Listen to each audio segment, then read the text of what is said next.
NASCAR confiscates the rims of RFK and Penske. Find out if NASCAR is targeting Ford, what this means going forward for their rules, and why wasn't Stewart HAAS involved? All that and more coming up next.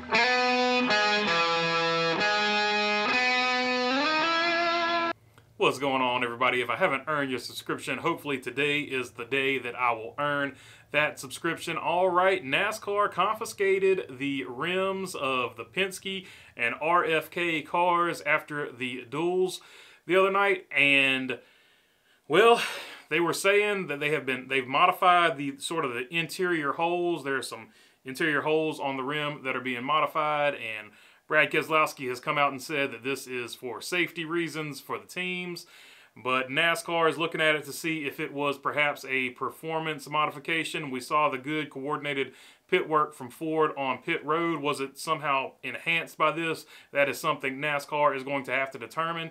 If NASCAR does determine that it is an infraction, this would most likely be a level 3 infraction, which could result in a fine of 50 points or so and up to almost $500,000. So will NASCAR's rules be tested? I guess they already have been tested. Will NASCAR follow through on its hardline stance? Are they going to actually enforce their rules and say that these teams were trying to gain an advantage with these modifications to a essentially factory part that nobody is supposed to touch? So we'll see if that happens going forward. But more importantly, it begs these questions. Is Ford being targeted? We haven't even had an official first race of the season, and basically now Ford has been involved in 2 reductions in performance. Now their rims are getting looked at now, and before before qualifying, they had like maybe 12 hours to get their noses right or whatever. So their noses had to be fixed. So if you're a Ford fan, you got to feel like Ford is being targeted here, and it is somewhat bizarre. And if you're looking for a culprit, look no further than Toyota, because if you just look at how bad they have run since this new car has come out, you got to imagine that the heat is most likely coming from Toyota. Now, I don't know if that's really where it's coming from or that's what's going on, but it looks like Toyota's running bad and Ford keeps getting penalized. It's really not hard to figure out where this push pressure is coming from. So, and especially this particular case right here, who ratted them out on the rims? That has to be probably a Toyota team, you would imagine, but who knows? But Toyota did not look good, so that would give them motive to go after Ford in this particular situation.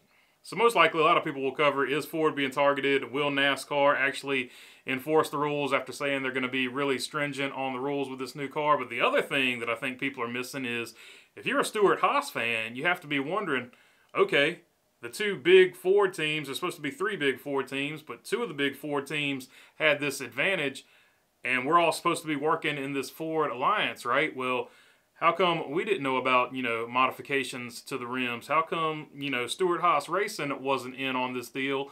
And this leads me further down my theory, originally posted by David Land, that I think even Ford thinks that Stewart HAAS Racing is going to Dodge, because once again, they seem to be out of the loop. I've mentioned on other shows that if there was a tier, you would have to say RFK and Penske would be at the top of it. Penske because of how they're performing. They're obviously getting top-notch Ford stuff. RFK because they build the engines, and so that leaves Stewart HAAS as the 3rd man on the totem pole. So even if they're not going to Dodge, they further have to feel like they are still the 3rd man on the totem pole, and I think this just gives more credence to the fact that Stewart HAAS could possibly be going to Dodge, because they're getting the 3rd best stuff from Ford, in my opinion, and I think this right here makes it obvious that the 2 main on the totem pole, 2 major Ford teams are doing this thing to the wheels, and Stewart HAAS is sort of out of the loop on it. So I found that very interesting. Alright, this sort of broke last night, so I'll cut this video tonight, and I'm going to do a preview of who I think is going to win the Daytona 500 coming up later today, probably maybe an hour or 2 after this video posts. That who I think will win Daytona video will come out, so look for that. But that is all I've got for you today. Thanks for your time. If you got a comment, leave it down in the comments section, and if you like content, feel free to subscribe. And other than that, thanks for your time. Peace.